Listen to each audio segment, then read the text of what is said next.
नमस्कार, मेरा नाम है प्रगति वाजपेयी और आप देख रहे हैं the Lallan top. The Lallan top पर हमारा एक खास सेगमेंट चलता है जिसका नाम है कोरोना डायरी, जिसमें हम उन लोगों से बातचीत करते हैं जो कोरोना के शिकार हो चुके हैं या फिर उनका कोई अपना इस बीमारी का शिकार हुआ, और हम जानने की कोशिश करते हैं कि वो कैसे इस बीमारी को हरा पाए, और ताकि दुनिया के सामने अपने जो भी उनके एक्सपीरियंस रहे उससे बाकी लोग सीख सकें कि किस तरह की सावधानियां रखनी है। अगर कभी इस बीमारी से आपको रूबरू होना पड़े, अगर खुदा ना खास्ता आपको ये बीमारी हो जाती है, तो उस टाइम पर आपको किस तरह से जीतना है इस बीमारी से और खुद जिंदगी में आगे बढ़ना है। हमारे साथ में है इस वक्त आकाश गुप्ता। आकाश जी, आपका बहुत बहुत स्वागत है ललन टॉप पर। पहले तो मैं आपको बधाई दूंगी कि आपने इस बीमारी को हरा दिया। लाइक इट्स रियली कमेंडेबल, क्योंकि इतने सारे लोग जिस तरह से इस बीमारी के शिकार हो रहे हैं, किसी एक के पॉजिटिव होने की खबर ना बहुत ज्यादा नेगेटिविटी पैदा कर देती है। इंसान अपने आप ही हार जाता है। जैसे ही पता चलता है ना, तो हालात कुछ और ही हो जाते हैं। आप कितना भी सोचें कि खुद को पॉजिटिव रखना है, चीजें थोड़ी मुश्किल हो जाती हैं। सबसे पहले मैं जानना चाहूंगी कि आप कोरोना के शिकार हुए, तो आप कोरोना की सेकेंड वेव में इसके शिकार बने, या जो पहले लास्ट ईयर जो कोरोना आया था उस टाइम पे ही आपको इस बीमारी से आप ग्रस्त हो गए थे? नहीं, लास्ट ईयर तो मैं ठीक था पूरे कोविड के टाइम। इस बार थोड़ा सा प्रिकॉशंस भी कम लेने लग गए थे लोग, लाइक एवरीवन। मेरा साथ भी वही हुआ था। ऑफिस में मैं रेगुलर जा रहा था तो मास्क तक होते थे, बट लंच के टाइम पे हम सारे आपस में बैठ के लंच कर रहे थे, तो उस टाइम मुझे पता लगा कि किसी एक की तबीयत खराब हुई, थोड़ा फीवर हुआ है। और मुझे इतना पता लगा था कि हमने साथ में बैठ के लंच किया था फॉर 5-10 मिनट्स ऐसे। तो 2 दिन के बाद मुझे फीवर ना आना स्टार्ट किया। तो 21st को मुझे बहुत हाई फीवर था, ओके। 103 समथिंग। तो उस टाइम मैं 22 मार्च की बात बता रहा हूँ, उसमें कोविड का कहीं ऐसा चल नहीं रहा था कि कोविड फिर से आ गया, या मतलब दिल्ली में तो इतना नहीं था।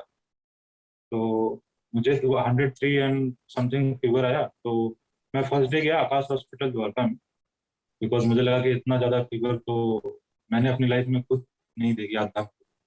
तो डॉक्टर्स ने भी इवन उस टाइम पे मुझे रिकमेंड नहीं किया कोविड टेस्ट के लिए। देवर लाइक कि लास्ट वेव में 101 फीवर होता था, तो 103 something not related to COVID. तो उन्होंने कि आप कुछ और डायग्नोस कराते हैं, तो उन्होंने डेंगू, मलेरिया और टाइफाइड के लिए मुझे रिकमेंड किया। उसका टेस्ट मैं करा के वापस आया।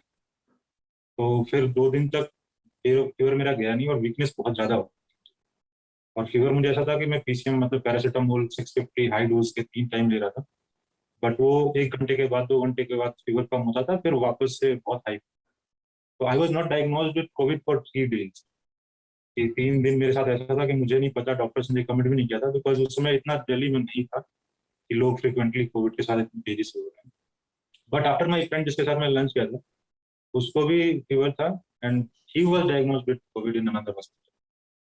तो जब मेरी उससे बात हुई 3 दिन के बाद, तो उसने बताया मुझे कि एक बार कोविड का भी खुद से टेस्ट करा लो, बिकॉज और कुछ नहीं निकला। तो फिर मैं गया, फिर वापस मैंने डॉक्टर से कहा, मतलब मैं वीकनेस बहुत थी, मैं अकेला रहता हूँ, तो मुझे और मैनेज करना मुश्किल हो गया था। तो फिर मैंने डॉक्टर को कहा, मैं उस समय एंटीजन टेस्ट किया, बट वो नेगेटिव आया।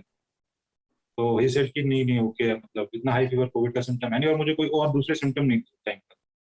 मतलब तो डॉक्टर वापस भी डिनायल स्टेट में थे कि आपको कोविड नहीं है? बिल्कुल बिल्कुल।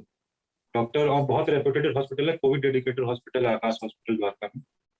और वहाँ भी, और उनकी गलती नहीं है उस टाइम, सच में उसके पहले लास्ट वेव में मैंने जिससे बात की थी, बहुत सारे फ्रेंड्स को बात, तो 103 fever was not something very common.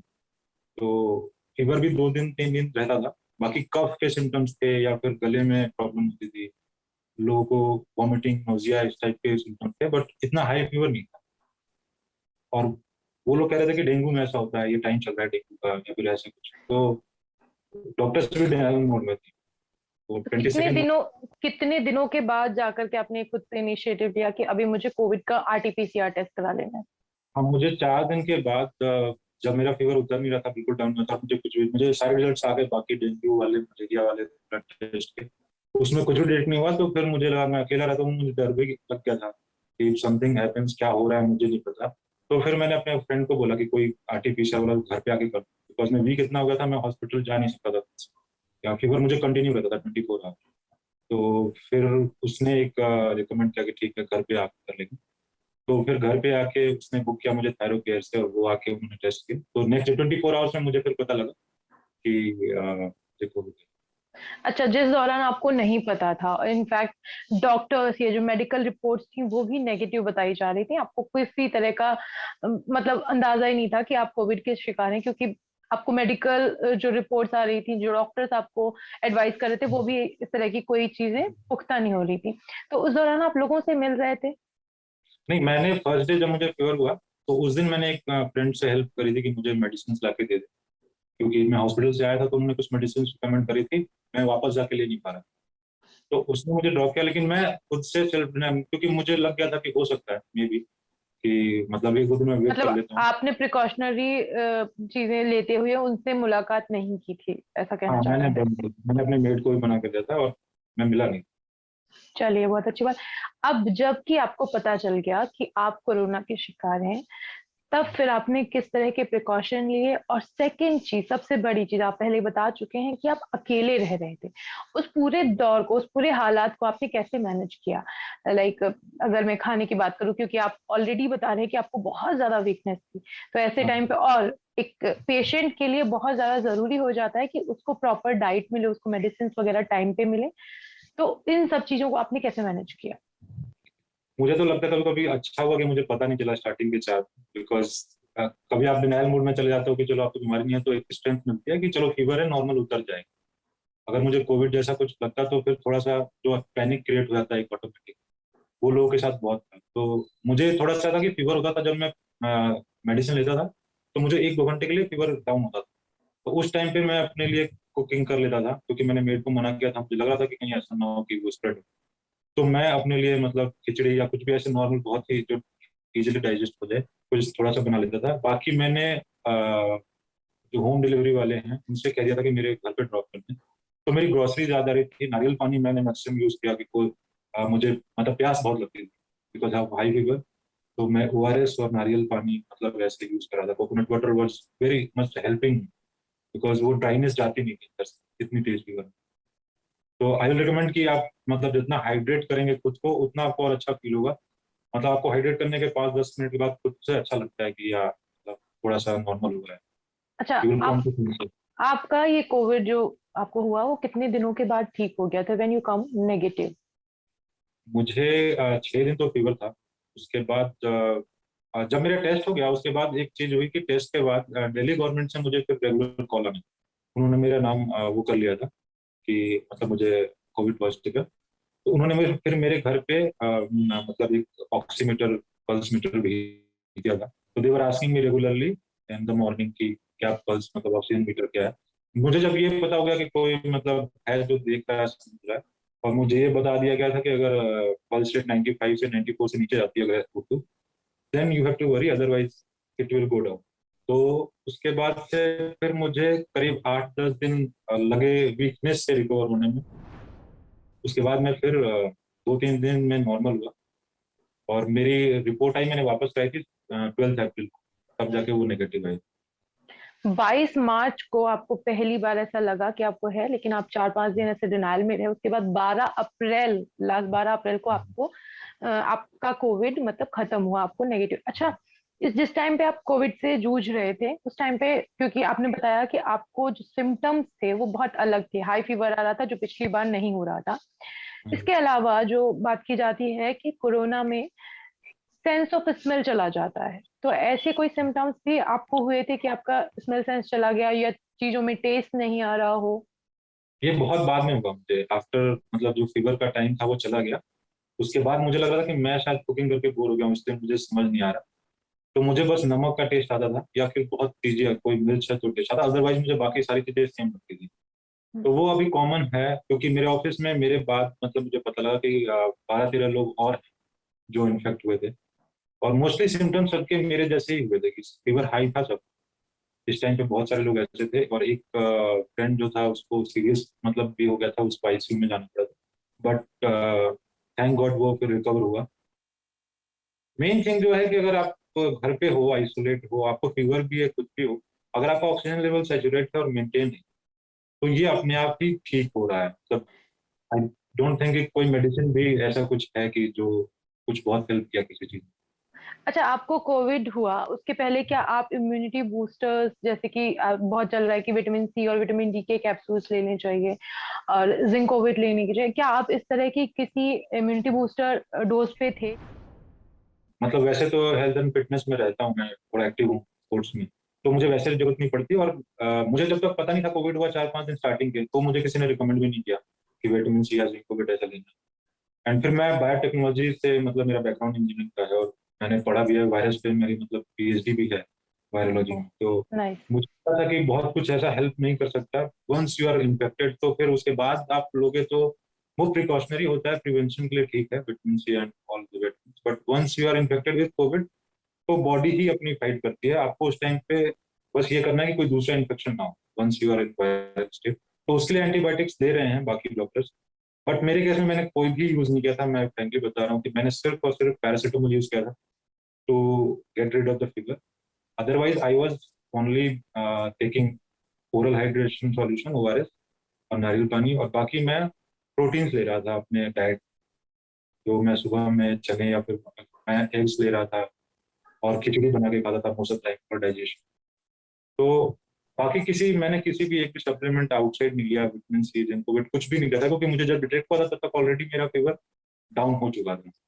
अच्छा, अब मैं जानना चाहती हूँ कि आप घर मेरे ऊपर वाले की कृपा थी कि आपको हॉस्पिटलाइज नहीं होना पड़ा, बहुत ही अच्छी बात है। लेकिन इस टाइम पे जैसे ऑक्सीजन लेवल की बात हुई, तो ऑक्सीजन लेवल मेंटेन करने के लिए आप किसी तरह की ब्रीदिंग एक्सरसाइज या कुछ खास करते थे जिससे कि आपकी ऑक्सीजन लेवल जो है वो मेंटेन रहे या पल्स रेट जो है वो ठीक रहे? इसके लिए, बिकॉज आपने बताया कि आप खुद ही पीएचडी कर चुके हैं वायरस के ऊपर, तो फिर आपने ऐसा कुछ किया? मुझे बस ये पता था, मैं प्रोनिंग पोजीशन के बारे में, मैं उसमें तो लेटा तो देखा था, मैंने पहले भी देखा था। हम्म। तो मुझे एक आध बार ऐसा हुआ था कि 94 95 ऐसे जाता था, अदरवाइज नॉर्मल 98 99 रहता था Q2। तो उस टाइम पे प्रोनिंग पोजीशन में जैसे आप पेट के बल लेट जाते हो और आपने तकिया रख लिया अपने पेट के ऊपर, और उस पोजीशन में अगर आप लंबी गहरी सांस ले रहे हो तो ऑटोमेटिकली उस टाइम में मतलब लंग्स में कैपेसिटी बढ़ती है और उस समय आपको सांस की प्रॉब्लम होगी अगर ब्रीदिंग तो कम हो जाएगी।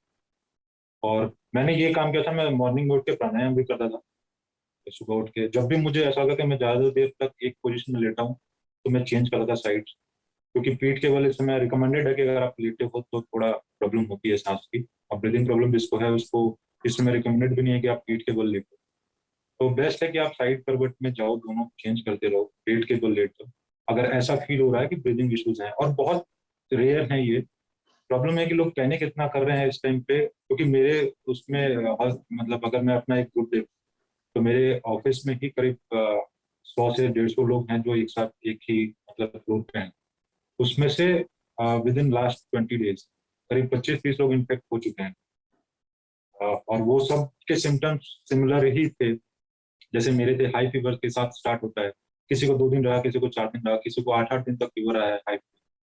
और लेकिन ब्रीदिंग इशू जिसको भी हो रही थी वो सेल्फ हीलिंग से हो गई। और एक हॉस्पिटल का केस बताया मैंने, एक वाईसी में जाना पड़ा जिनकी ऑक्सीजन लेवल कम किया था। बट दैट टू अगर टाइमली इंटरवेंशन हो, टाइमली अगर आपको, जैसे आपको अगर मॉनिटर किया और आपको लग रहा है कि 90 के नीचे जा रहा है, तो उस टाइम पे अगर आपको ऑक्सीजन प्रोवाइड करते हैं आउटसाइड से तो वो भी रिकवर हो गया। तो बाकी कोई मेडिसिन और ये मुझे नहीं लगता कि कोई इतना इफेक्टिव है। पैनिक ना अगर करें हम तो। अच्छा, आपने बताया कि आप अकेले रहते थे, आपके मम्मी पापा नहीं थे, आपने उन्हें बताया क्योंकि आप खुद किसी बीमारी से अगर जूझ रहे होते हैं उसको झेलना आसान होता है, लेकिन जब कोई अपना उससे दो चार हो रहा होता है ना, वो सिचुएशन काफी मुश्किल हो जाती है। तो जब आपने अपने मम्मी पापा को बताया तो उन लोगों का क्या हाल था? I mean how they reacted, क्योंकि वो आपके पास नहीं आ सकते थे। तो मुझे उनका भी हाल थोड़ा सा जानना है कि उन्होंने किस तरह से इस सिचुएशन को लिया। स्टार्टिंग में तो मैंने बताया था, मुझे भी नहीं पता था, मैंने बताया फीवर हो गया है और वायरल होगा, फ्लू जैसा चल रहा है इस टाइम सीजन पे। तो वैसे रेगुलर फोन आता था मॉर्निंग इवनिंग में उनका कि हाँ ठीक है सब, ठीक है, उसमें वीडियो कॉल करके बात कर लेते थे, थोड़ा उनको लगता था कि चलो ठीक है। बट जैसे कोविड का पता लगा तो सडनली ऐसा हुआ कि नहीं अब कहीं हॉस्पिटल में तो जाओ या कुछ हो जाओ या हम आते हैं यहाँ पे। तो फिर मैंने उनको मना किया, अभी कोई फायदा नहीं है किसी का भी कुछ करके। और मैं अपनी साइड से, मैं चाहे जैसा ही फील करता था मैं उनको कहता था कि मैं ठीक, अभी फीवर भी नहीं है, सब कुछ ठीक है, क्योंकि उनको उस समय अननेसेसरी पैनिक करके कोई फायदा नहीं था। तो मेरे फ्रेंड्स भी थे जो रेगुलर वो उनके टच में रहते थे, मेरे फ्रेंड्स ने काफी सपोर्ट किया, वो भी मेरे पापा को सिखाते थे कि हम साथ में, कोई दिक्कत होगी तो वी आर देयर। तो इस समय मतलब आप फैमिली मेंबर या फ्रेंड जो भी आपके ग्रुप में, अगर वो सारे एक साथ बात करते रहे आपस में, और थोड़ा सा मूड अच्छा रहे सबका, कि अगर आपको बुरा लग रहा है आप शेयर करो किसी से, आप बात करो, तो वो थोड़ा हेल्प करता है, और खासकर जो लोग अकेले हैं उनके लिए। इस पूरे दौरान जब आप कोविड से दो चार हो रहे थे, कुछ ऐसा हुआ जब आपने अपनी हिम्मत हारी हो, ऐसा लगा हो कि कहाँ फंस गया, क्यों हो गया, लाइक ऐसा हम सोचते कि मेरे साथ ही क्यों हुआ, तो ऐसी कोई सिचुएशन आई आपके सामने? इसमें एक मतलब एक फ्रेंड की न्यूज़ मिली थी मुझे, वो लखनऊ में एडमिट था, 26 की उसकी शादी थी, एंड वो आए थे यहाँ पे दिल्ली शॉपिंग के लिए। तो मुझे उसकी न्यूज़ मिली, मुझे कि उसकी डेथ हो गई थी बिकॉज ऑफ कोविड। तो मुझे उस टाइम पे बहुत बुरा लगा, क्योंकि उस टाइम मैं खुद फीवर में था, और उसको मेरे से पहले हुआ था COVID। और उस समय कोई इतना पैनिक नहीं करा था। अभी आप देखेंगे तो पिछले 10 दिनों में काफी सीन चेंज हो गया है, सब लोग अभी जानते हैं, सब लोग अभी अवेयर हैं कि कोविड बहुत रिस्की भी हो सकता है कभी कभी। तो उस समय हम इतना अवेयर नहीं थे, और हमें भी मजाक में लग रहा था कि कुछ शायद ना हो उसको। बट उसके साथ एक प्रॉब्लम ये हुई कि उसके घर वालों ने इग्नोर किया था। वो जब क्योंकि उसकी मैरिज थी 26 की, तो जब वो बताया उसने कि फीवर हुआ है, मुझे सब कुछ हुआ है, तो उन्होंने घर पे बुला लिया उसको, और कहा कुछ नहीं है, ठीक हो जाएगा, फीवर है मतलब। और उसकी रिपोर्ट भी नहीं कराई, मतलब टेस्ट नहीं कराया, अगर कुछ होगा तो फिर हो सकता है पोस्टपोन करना पड़े इस वजह से। तो मुझे लगता है उसको टाइमली ट्रीटमेंट नहीं दी गई, जब तक उसको पता लगा कि उसको कोविड है। एंड देन उसको ब्रीदिंग इशू भी जब हुई थी, तो लोगों ने कहा कि थक गया होगा बहुत, क्योंकि अभी दिल्ली गया था, शॉपिंग तो करके आया हर था। बार खुद को किसी भी तरह से मनाते रहे, ट्रीटमेंट टालते रहे, ट्रीटमेंट टालते रहे। लापरवाही, इन एक वर्ड में बोलूं कि लापरवाही बरती गई उसके साथ, जिसकी वजह से तो मैं कह सकती हूँ कि अगर छोटे से छोटा सिम्टम अगर आपको लगता है कि आपको कोविड हो सकता है, या कोई भी सिम्टम ऐसा है जो उससे रिलेटेड है, तो बिना देरी के टेस्ट कराना सबसे बेहतर है इस वक्त। सबसे बेहतर है आपको जितना जल्दी पता लगेगा कि आप पहले तो आप खुद को आइसोलेट करोगे आप, क्योंकि अगर आपने खुद को आइसोलेट नहीं किया तो सबसे बड़ी प्रॉब्लम है कि और लोग अगर साथ में हो गए इनका तो दिक्कत है।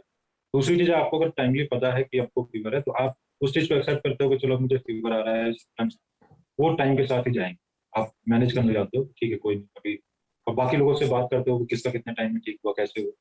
तो आपको मतलब ये समझ में लगता है कि ठीक है मेरी भी प्रॉब्लम वैसी ही है जिसकी बाकी थी। अगर आपको नहीं पता है तो आप उसी सस्पेंशन में रह जाओगे कि क्या है मेरे साथ, 2-3 दिन आप इग्नोर करोगे, और उस समय अगर सिचुएशन बिगड़ती है, तो मैंने बताया कि मेरे दोस्त के साथ अनफॉर्चुनेट इंसिडेंट हो चुका है। तो और उस टाइम पे आपने, मुझे बहुत बुरा हाँ लगा आप था। बोले। उस टाइम जब मुझे उसकी न्यूज मिली तो बहुत बुरा लगा था, खुद से भी मैं बहुत डर गया था कि अब उसके बाद मैं बहुत पैनिक हो गया था 1 दिन 2 दिन के लिए, कि मैं रेगुलर 1-1 घंटे पे मॉनिटर कर रहा हूँ अपना ऑक्सीजन लेवल, कि कहीं ऐसा ना हो कुछ हो। फिर मैंने हॉस्पिटल में बात करी कि आप देख लो एडमिट अगर कर सकते हैं, तो तब तक वे थोड़ी आने लग गई। तो फिर मुझे डॉक्टर ने भी उस समय समझाया, जो मुझे कंसल्ट करे थे, कि आप पैनिक मत हो, कि अगर आपका ऑक्सीजन लेवल मेंटेन है तो आप घर पे ठीक हो, आपको कोई दिक्कत नहीं होगी। और आप दिन भर मॉनिटर मत करो, दिन भर मत देखो, आप दिन में 3 बार इसको मॉर्निंग में बेड टाइम पे देख आपने बताया कि आपके ऑफिस के करीब करीब 25 से 30 लोग, जितने भी लोगों को आपने बताया, 20 से 25, 25 से 30, उन लोगों को इन्फेक्शन हो चुका है, मतलब वो कोरोना इन्फेक्टेड है फिलहाल के लिए। आपको क्या लगता है, आई मीन इसकी वजह ये है कि सोशल डिस्टेंसिंग नहीं रखी गई, या फिर लोग मास्क नहीं लगा रहे? कोई एक वजह जो आपको लगता है कि इतना बड़ा, एक ही कंपनी में काम करने वाले जब इतने सारे लोग हो रहे हैं, मतलब इन्फेक्टेड हो रहे हैं, तो उसके पीछे वजह है? जब ये वेव स्टार्ट हुआ था उस समय, उसके पहले जब लास्ट पीक का टाइम था, तो हम सब प्रिकॉशन लेते थे, हम अपने केबिन में होते थे, किसी से मिलते नहीं थे अननेसेसरी, और मास्क पे होते थे हमेशा। बट आफ्टर टाइम जब बहुत केसेस कम हो गए थे, उसके बाद फिर ऐसा हो गया था कि सब लोग मतलब बहुत कैजुअल मिलते थे बिना मास्क के। तो मुझे लगता है मास्क एक बहुत बड़ा रीजन, क्योंकि जिस टाइम ऑफिस में बाकी लोगों को हुआ, मैं ये बताना चाहता हूँ जिन लोगों को नहीं हुआ था वो लोग भी हमारे साथ थे, वो लोग भी आसपास के कलीग थे, बट उन्होंने मास्क हमेशा यूज किया था। तो जिन लोगों ने मास्क यूज किया है वो अभी भी बचे हुए थे, जबकि इतना रैपिड अचानक से हुआ, क्योंकि सबको भी 3-4 दिनों में अलग अलग इन्फेक्शन हुआ। तो मास्क रियली मतलब मुझे लगता है वो बहुत बड़ा मैटर। और अब एक चीज मैं और जानना चाहती हूँ आपसे कि जिस टाइम पे ये हुआ, आपको अपने फ्रेंड की डेथ की खबर भी मिलती है, आपके साथ में आपकी फैमिली नहीं है, तो उस टाइम पे आप खुद को पॉजिटिव कैसे रख रहे थे, खुद को मोटिवेट कैसे करते थे? आई मीन ये जो खुद से खुद की लड़ाई होती है, उसको कैसे जीत रहे थे? मैं कभी कभी तो मैं खुद भी डरता था कि मैं अकेला हूँ, कुछ होगा तो मुझे कौन देखेगा इस टाइम कोविड में। लेकिन फिर ऐसा था कि मैं डिस्ट्रैक्ट होने की कोशिश करता था कि मैंने कभी कॉमेडी वीडियो लगा ली। तो मैंने लंदन डॉग की बहुत सीरीज देखी है, मैं उसमें मैं सौरभ सर का देखते रहता हूँ का मतलब इलेक्शन में तो कभी कभी गुस्सा भी आता था कि क्यों हो रहे हैं इलेक्शन। जब आप खुद सफर कर रहे हो तो आपको लगता है कि क्यों ये सब कर रहे हैं लोग। तो उस टाइम मैं डिस्ट्रक्शन मोड में रहता था कि कभी कुछ देख लिया, कभी कुछ कॉमेडी शोज देख लिया, कभी कुछ देख लिया। मतलब मुझसे देखा नहीं जाता था स्क्रीन, तो मैं साइड में रख के सुनता था कुछ, और फिर जैसा कॉल करके अपने फ्रेंड्स से बात करता था। तो पॉजिटिव रखने का कुछ है नहीं, आप बस ऐसा सोचो कि ये टाइम के साथ ही रिकवर होगा, और आप चाहते हो कि एक दिन में ठीक हो जाए, वो तो नहीं होगा।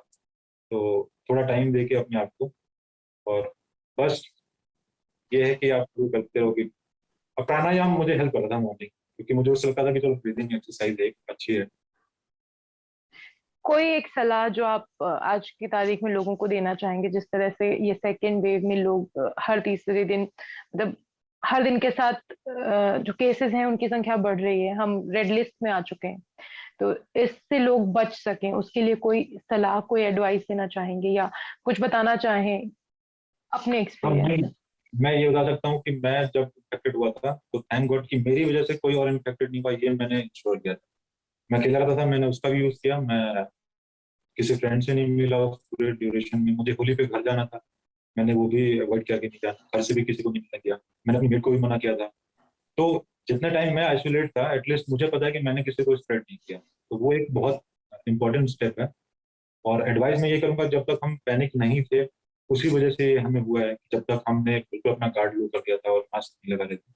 लेकिन अभी जैसे कि सिचुएशन ऐसी हो गई है कि बहुत ज्यादा केसेस, वो भी टाइम के साथ जैसे लॉकडाउन चल रहे हैं, ये टाइम के साथ कम होगा। लेकिन मतलब यही है कि अगर जब कम हो तो वापस से हमें फिर से उसी मास्क वाले फेज में वापस आना पड़ेगा। और सबसे ज्यादा इंश्योर करना है कि अगर आप बचे हुए हैं तो आप ये मान के चलो कि हर कोई इन्फेक्टेड है। अगर आपको हो चुका है तो आप ये मान के चलो आपको किसी को देना नहीं। तो ये दोनों चीजें हैं। चलिए ठीक है, हमसे बात करने के लिए बहुत बहुत शुक्रिया। ये थे आकाश जी, जो कोरोना से, अभी उनको कोरोना और कोरोना से रिकवर हो चुके हैं फिलहाल के लिए। लेकिन बस मैं यही कहूंगी कि छोटे से छोटा सिम्टम अगर है आपको, आपको किसी भी तरह से ये लगता है कि आप कोरोना के शिकार हो सकते हैं, तो बिना देर किए टेस्ट कराएं जा करके, बिकॉज वही एक चीज है जो आपको श्योरिटी दे सकती है कि आप इसके शिकार हैं या नहीं हैं, और आप किसी और को भी देने से रोक सकते हैं और खुद की भी सुरक्षा कर सकते हैं। फिलहाल के लिए इतना ही। देखते रहिए ललन टॉप।